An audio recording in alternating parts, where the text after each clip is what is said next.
Now, I would consider myself an optimist. I'm sure from my general vibe that's not all that surprising. But why do we get so much crap for being optimists? Like, it's literally about having good vibes and positive energy and hoping for the best, and yet we're the ones who get like tons of hate. And I'm like, what the heck?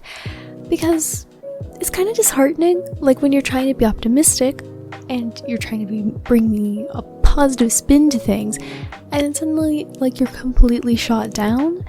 So on behalf of the optimists, I'm here today to defend us and show why we are perfectly valid, we do not have our heads in the clouds, and why we're ultimately winning at life, alright? So buckle up, put on a smile, and just listen, please.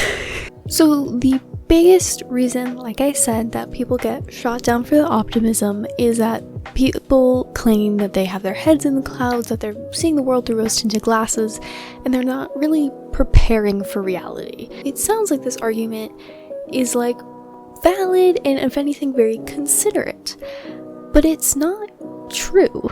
And especially if you're claiming that pessimists are the ones who really understand the truth of reality and are the ones who are really preparing, and the optimists are ill-prepared. The numbers literally say otherwise. We see the truth of this mindset and who really is prepping in, surprisingly of all things, saving habits. So 90% of optimists put aside money for a major purchase versus 70% of pessimists, and nearly 2/3 of optimists have set aside savings for emergencies compared to less than half of pessimists. And these numbers are accounting for wealth, income, and other demographics to level the playing field. So it pretty clearly defies this expectation that optimists aren't preparing for any possible future things that are happening. Because ultimately, that isn't what optimism is. So there's kind of two sides of being an optimist. So both are true for optimists, but these are kind of like the two things. So the first is that they're very hopeful and optimistic about the future. They think that the future is going to go well, and they also think that they have control over what is happening around them. So they think that if they put in enough effort and enough work and enough just stuff into things, that there will be positive outcomes and that they will see positivity in the future, whereas pessimists oftentimes feel like they have no control over what's happening around them, and so they're less likely to put effort in because what's the point if it doesn't change the ultimate outcome? Where does this misconception come from if there's no actual basis for it anywhere? So there's this thing called the optimism bias, and it actually has nothing to do with optimistic people, but is more so the mindset that some people have, and that is kind of instinctual. At least that's what the article I read claims, but it's not in everybody. It's kind of complicated, but it's called the optimism bias. This is the name given when people think that they are above the average, which most people have. And it's not really a bad thing when it's just that you kind of assume that you're smarter than the average person, that your friends are happier or better than the average people's friends. It's just that kind of a thing. But it can also be very negative when it gets to the point where your conception of reality is altered by your optimism bias. Well, I'm a better driver than most people, so I can speed, I'll be able to handle it, and then you get into a car wreck.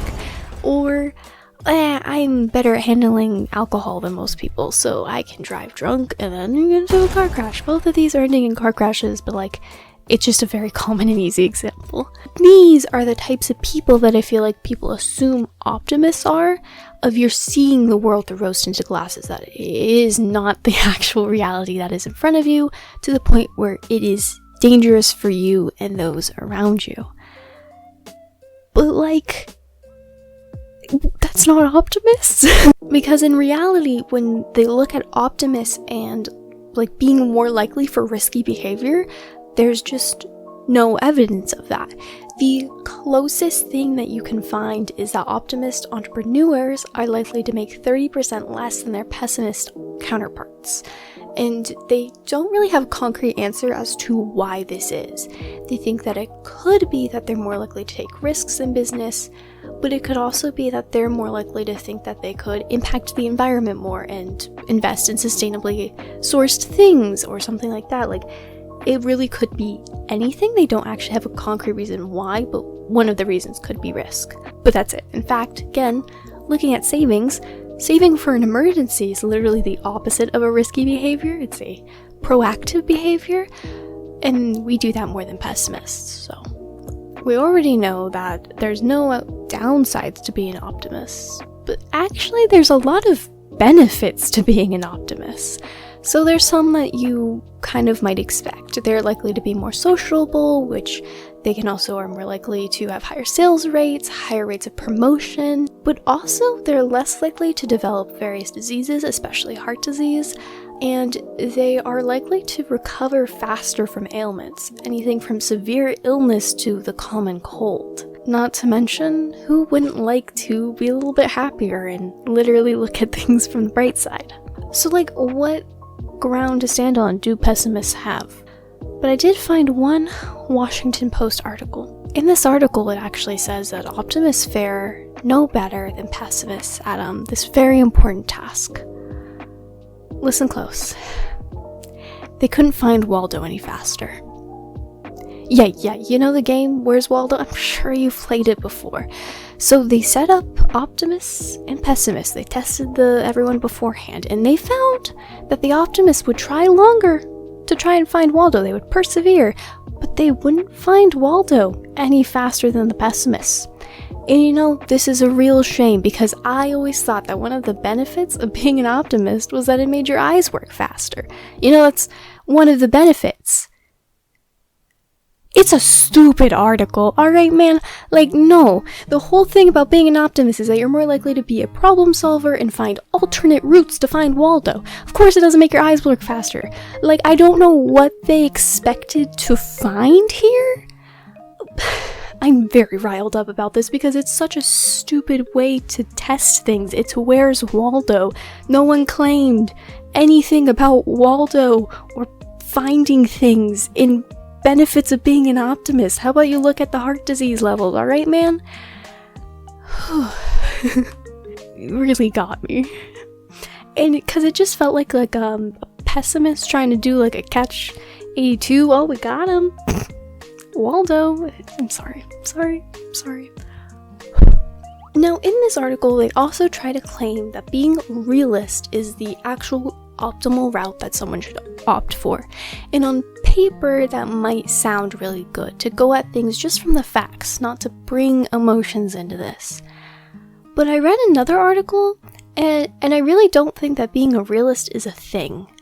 So the way that they describe it is being a realist is identifying the facts. Everyone does that before they start making a decision.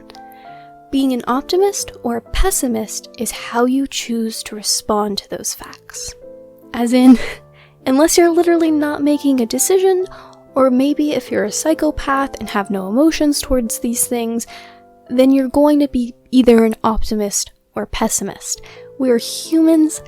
We never leave emotion out of anything, alright, man? And so, you really have to be one or the other. So, we found that optimists are winning in a lot of fields, and you have to choose one or the other. You can't choose this middle no man's land path. That was a weird metaphor to try to bring in. So, I'm just gonna help you out. You know, just one optimist to a future optimist. There's actually a lot of ways that you can change your mindset to an optimist mindset. Like, you're not stuck in one way, or once you've chosen one, like you can't path back. No, you can merge. You can merge on this highway. That's a better metaphor. So two that really stuck out to me is every morning, they say when you wake up, but like I'm super groggy when I wake up, so maybe like while you're eating breakfast, just find 2 things that you're grateful for, and just that's it. Literally just every day, just 2 things to kind of like start your day right. And then every week or any interval of time, you could do it daily, you could do it monthly, whatever works for you. Write a letter to someone that you care about, telling them how much you appreciate them. because it not only helps you be more grateful and be more aware of the very positive things in your life, but it also gets to bring joy to someone else in your life. Who doesn't like that? In the studies where they had people do those exercises, they did like a test before and after for levels of optimism, and in 2 weeks they found that these exercises have shown to boost levels of optimism. And I put that article in the description. It should be the first link. So yeah, optimists are doing just fine. And if anything, we're winning. So back off and go do those gratefulness tips, because honestly, I might do them. That sounds really, really cool. See you guys next week. Bye bye.